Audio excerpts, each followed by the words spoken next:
All right, well, good afternoon, everyone. Welcome to the premiere of season 14 of SportsCENE. We are so excited to be back. I'm joined today by Eli Kleinman and Courtney Wise. Welcome to the show, you guys. Hello, thanks for having us. Yeah, well, we're super excited. We have a great show in store for everyone watching right now. We're going to be talking about all things USC sports because obviously the spring season is now fully underway. A bunch of sports are in action, and we're going to start right at the top. USC men's basketball, they're fresh off a big win over UCLA over the weekend, which begs the question, is USC the cream of the crop of the Pac-12? Are they the number one team in the Pac? Courtney, you want to start us off? Yes, of course. I absolutely think USC is not the best team in the Pac-12. USC's ability to get key defensive stops, which is a proven component of this team, we have not seen it. USC's ability to get clutch baskets in a tight game, we have not seen anything which indicated that this team can not get big buckets in its half-court offense, especially in the final moments of their Cal Baptist game back in November, which clarity and confusion definitely coexist for this team right now. So, yeah.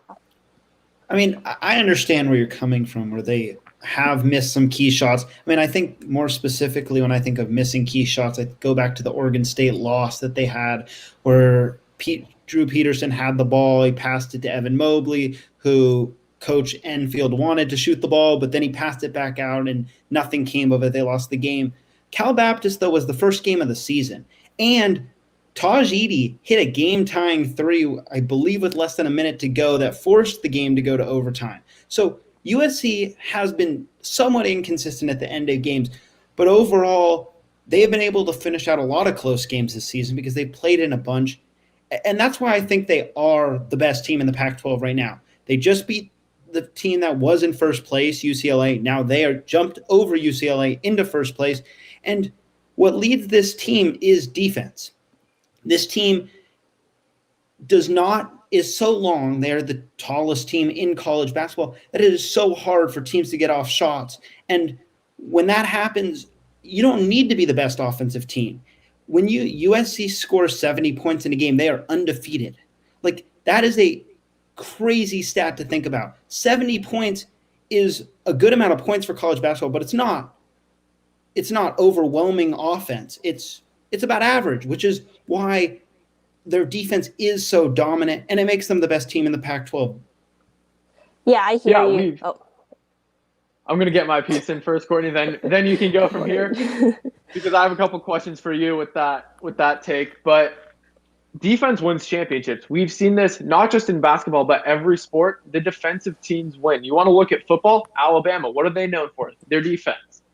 Defense wins you championships. We've seen it in the Pac-12. Yes, at the beginning they started off slowly, but remember, there's COVID issues. The teams couldn't practice for a while. They're finally gelling together, coming together, playing as a strong unit and team. They rank in the top 10 nationally in almost every defensive category. They're just dominant on the defensive half of the court. And then you look on offense, they don't need to be amazing. They don't need to be hitting clutch three-pointers. I'd rather see the team be in a situation where they don't need to hit clutch shots, where they're already ahead and they're just burning out the clock. So you look, this team has a set identity. It's big, it's tall, they're hard in the paint. and they get stops defensively. And that's their key to victory. They've bought into this system that they have, and the team is reaping the rewards of buying into this defensive system. So, Courtney, going back to you, you're the only one that said USC isn't the best team in the Pac-12. Who is? Okay, so I think UCLA basketball is definitely the best team in the Pac-12 because overall they're ranked number 4 as the best college basketball programs. And so they also have Jamie Jacques and Kaylin Clark. And so basically, so there is like a line between USC basketball and UCLA basketball.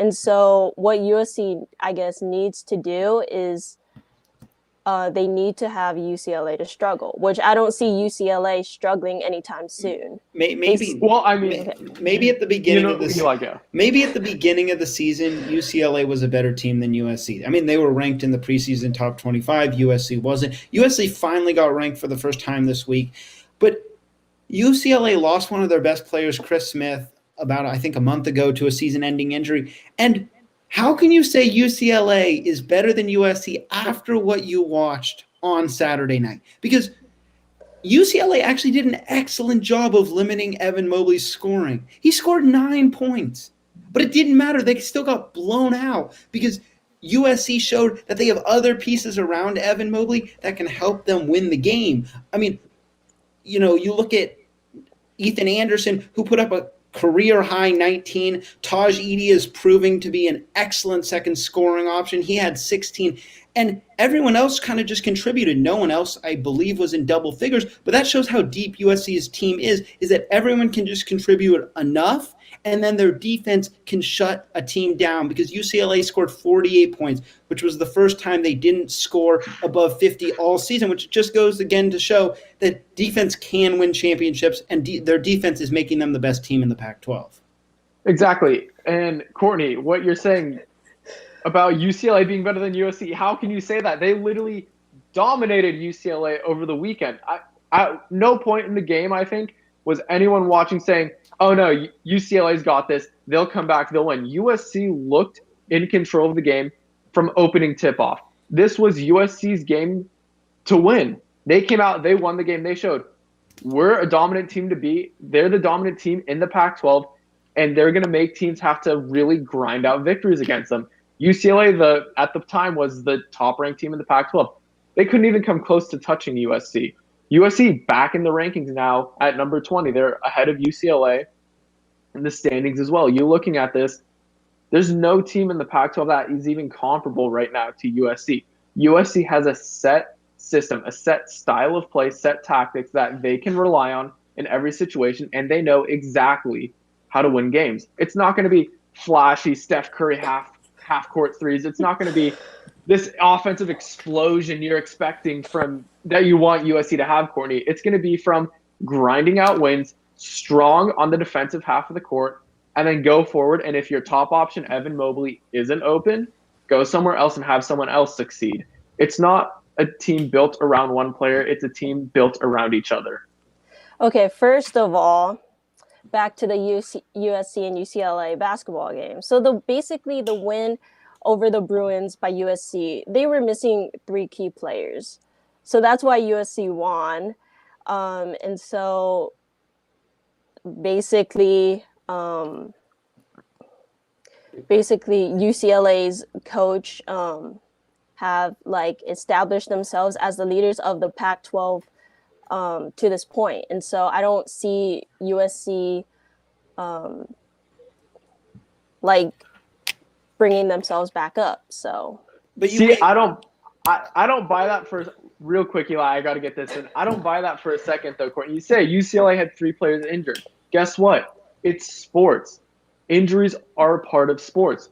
Every team has to deal with some adversity at some point. Look at the Kansas City Chiefs. They had to deal with injuries.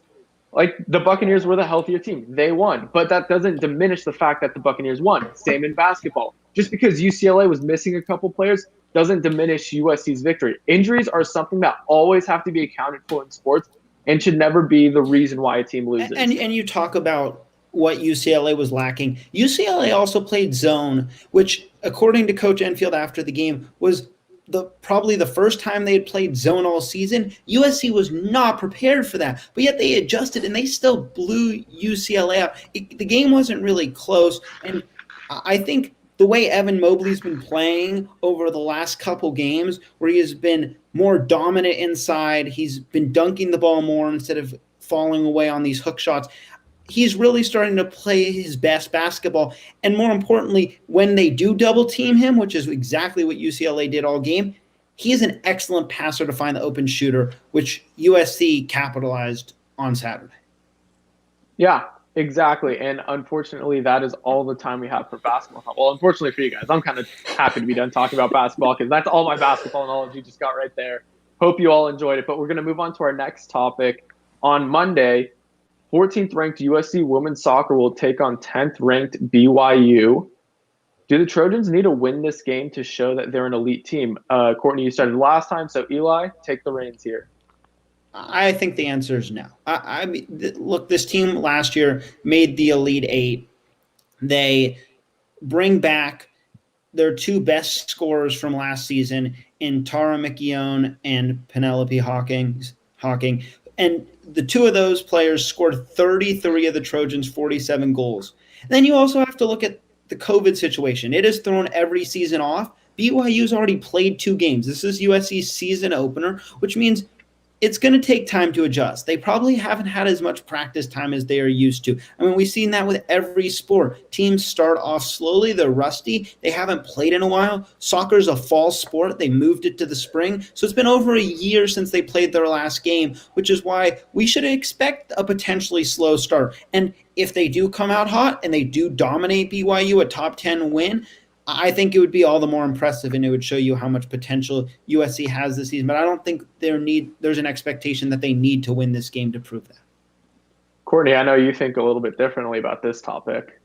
Yes, I completely disagree with you, Eli. I think that women's soccer, they need to beat BYU in order to get that elite status because they have their reputation to think of, especially since USC finished the 2019 season 17-5-1 overall. And so USC reached a high as number 2 in the national rankings that year as well and has made 6 straight postseason appearances. And so the soccer team needs to beat BYU in order for their reputation to stay elite. So. See, I completely disagree with you there, Courtney. I'm with Eli on this one. USC is an elite program. They just won their second national title 3-4 years ago, I think it was. They just had 2 players get drafted. Tara McKeown just got drafted in the top 10 in the NWSL draft. Their goalkeeper, Anna Smith, was drafted in the later rounds. They are a talent-producing powerhouse. You said it yourself, Courtney. Last year, they were ranked number 2 in the country. You look, we can bring this back to football if you want. You look, LSU won the national championship last year. They have a down year. They had a down year this year. No one's questioning if they're still an elite program. Obviously, they are still an elite program. The same thing for USC Women's Soccer. They are the cream of the crop, one of the top programs in the country that can beat any team they go against. They have one of the best strikers in the game, top goalie. They're solid at every single position on the field. They don't need to beat BYU to show that they're the best. They will go out and beat BYU because they are an elite program and an elite team.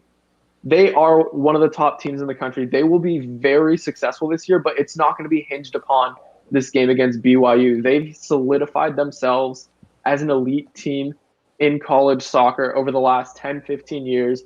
They have plenty of experience on the roster. These girls know how to play with each other, and it's going to manifest itself onto the field this year. Yeah, I totally get that.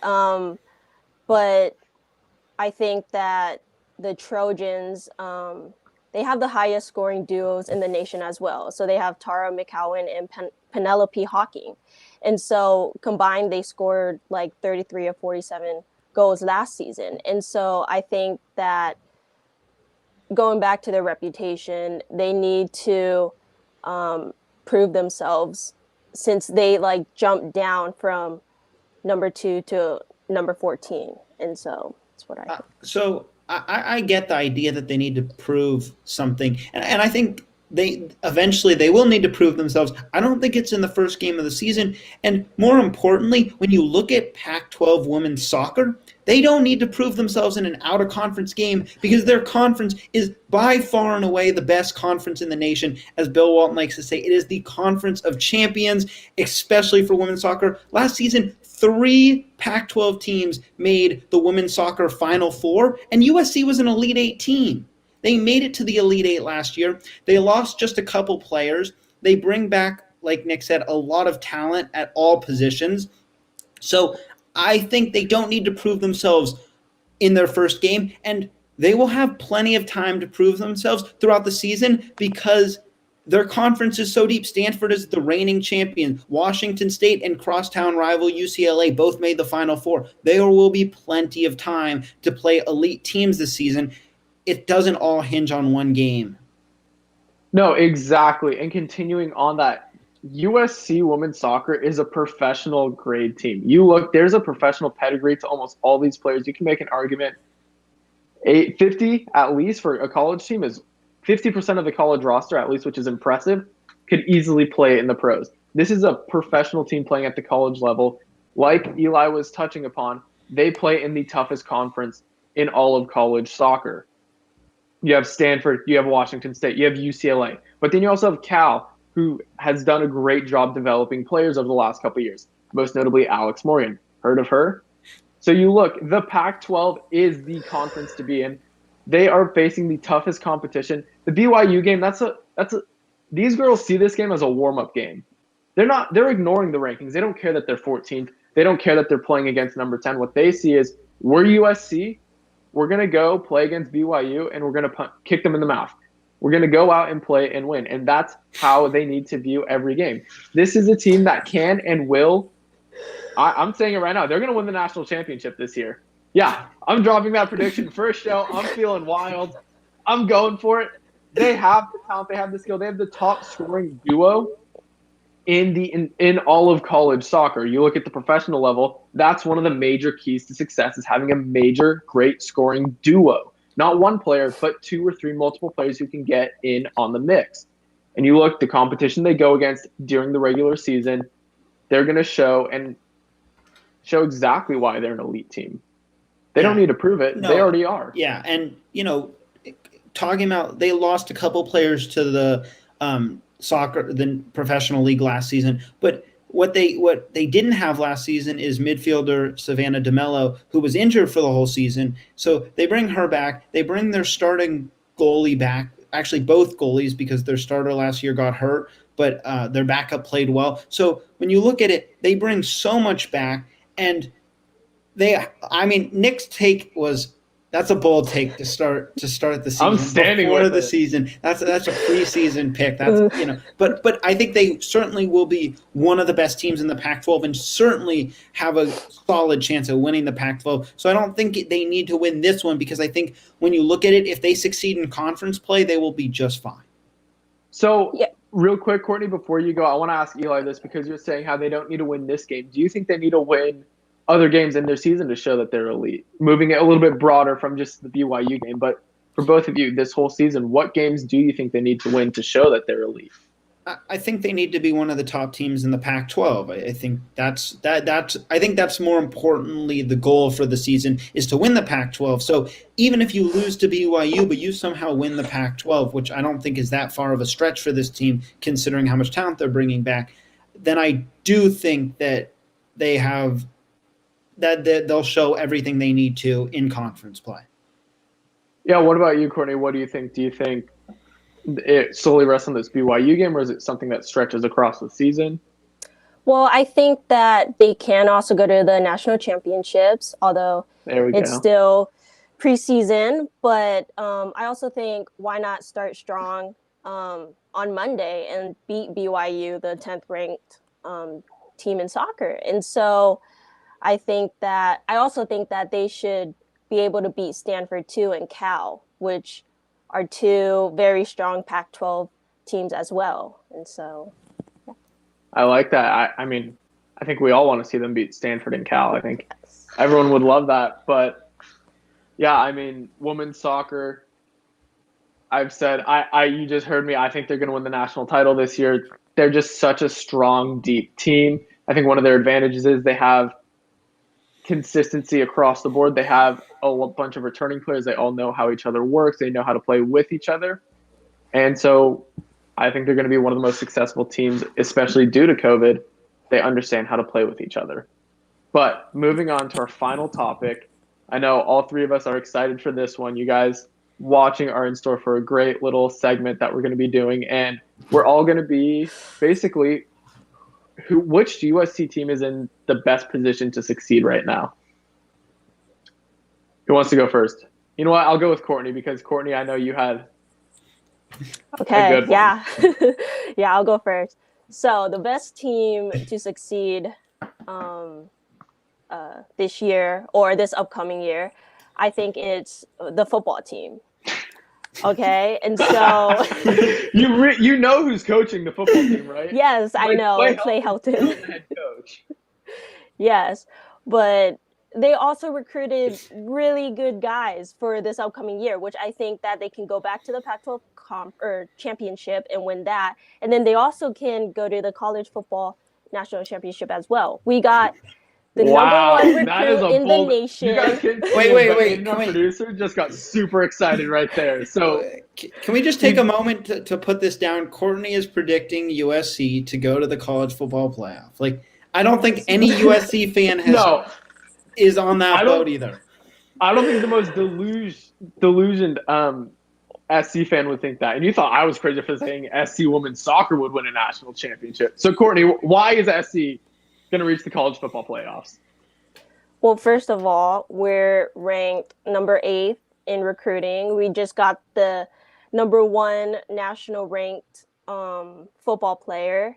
And also Graham Harrell's offense is turning the Trojans this year into the Pac-12's most explosive team. And I can also see them finishing stronger than ever as well.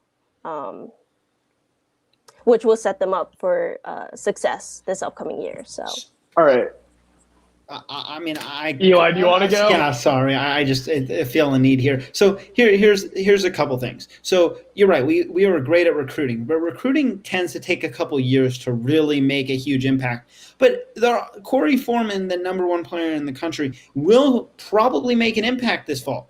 The biggest problem with the recruiting this season, as good as it was, they didn't recruit one of the team's biggest need. They needed an offensive tackle. They didn't get an offensive tackle. They couldn't get an offensive tackle through the transfer portal, which leads to the second biggest problem on USC's team is their offense can move the ball through the air, but they have had such a hard time running the ball, and I have no idea how that's possible, how that could possibly improve without an offensive line that is one of the best in the country.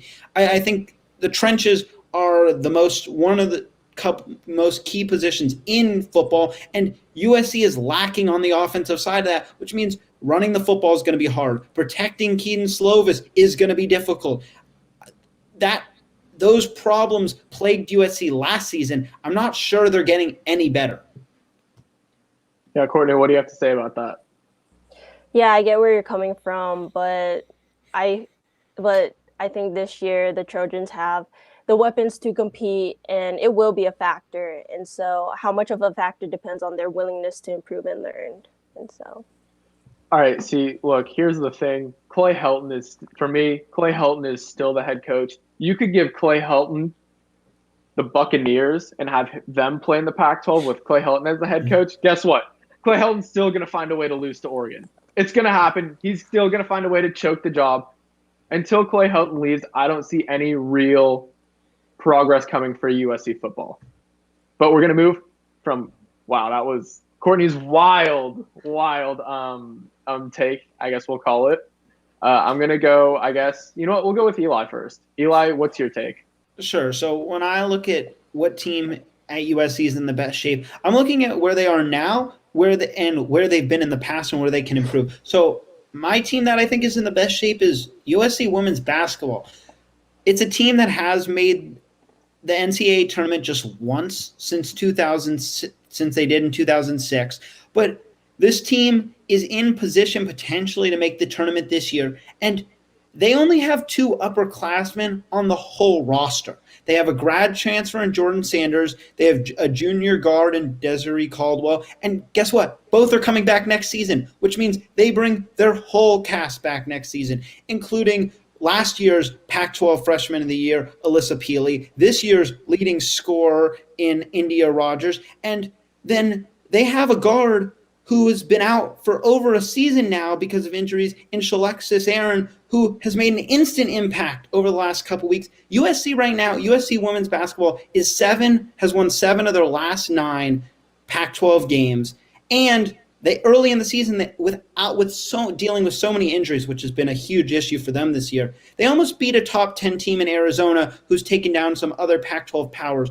So I think this USC women's basketball team is in a place where they can compete with most teams in the Pac-12 now. But next season, I think they will certainly be a contender in the Pac-12 because, like I said, they bring everything back, and they've just been on an upward trend over the last couple of years since they hired head coach Mark Track.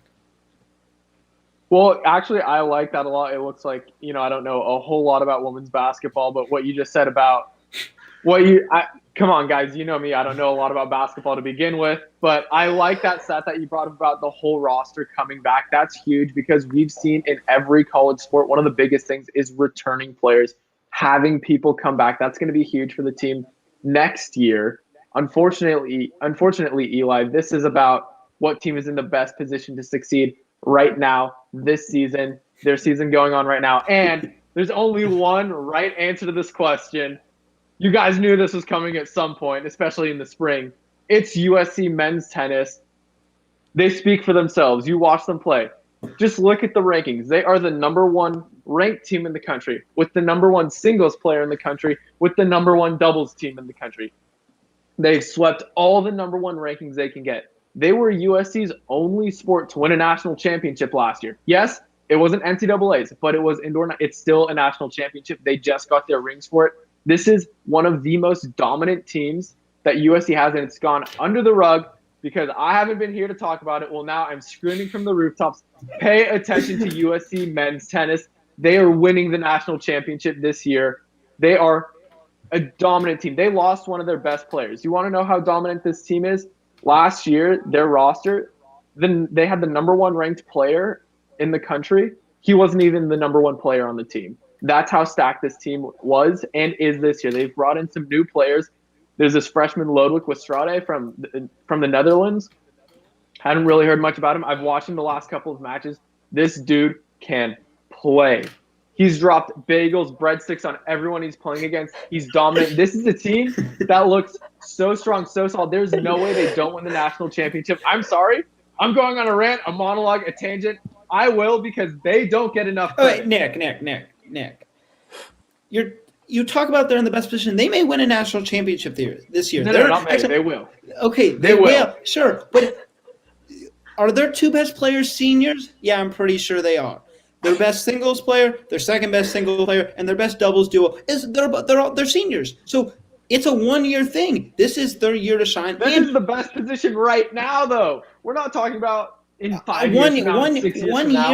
Even 1 year from now. I want more than 1 year of success. 1 year doesn't make me happy. I want continued success. This team also has made the NCAAs the last 5-6 years. So 17 years in a row. Yeah, so 17 years in a row. That's my point, which means it's not that much of an improvement. What I'm talking about is women's basketball has made the NCAA tournament just once since 2007. And so when you look at their progression, who's in the best shape for the team they are, that's USC women's basketball. And like I said, tennis is losing their 2 best players. So sure, they may be great this year, but I don't know. We're not going to see anything special next year. I don't think you're going to be coming on screaming from the rooftops. Oh, next I will.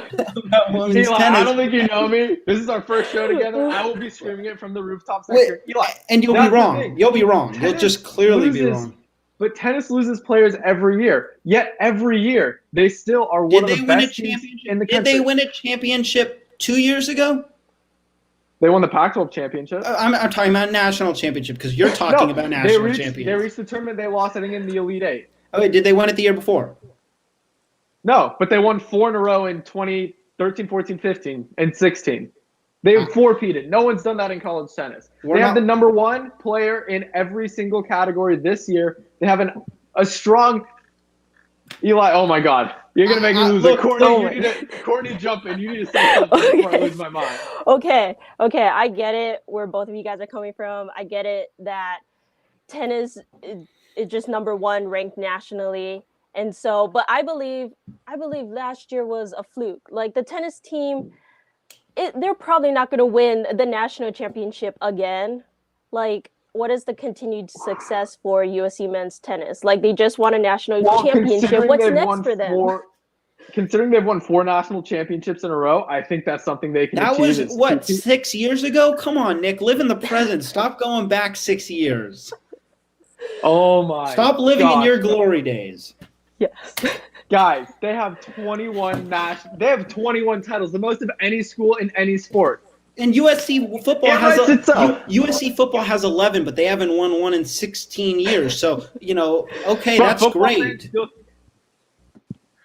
We're going to pump the brakes. Courtney, keep going. I know we cut you off because y'all are getting me all kinds of mad right now. But actually, you know what? We were getting so into this, I totally missed out on the time. Unfortunately, that's all the time we have. It's 12:30 now. Our 30 minutes are up. I guess tennis is a heated topic now on Sports Scene, so we'll have to put it in the show more, Aiden. Be sure to, first of all, thank you, Eli and Courtney, for coming on the show. Great having you here, even though you have some questionable opinions on tennis. Be sure to follow us, Sports Scene, every week on Wednesday, 12 o'clock. We're live on Twitter and YouTube. And follow us on Instagram, Twitter, and Facebook at Annenberg Media Sports. And we'll see you guys next week.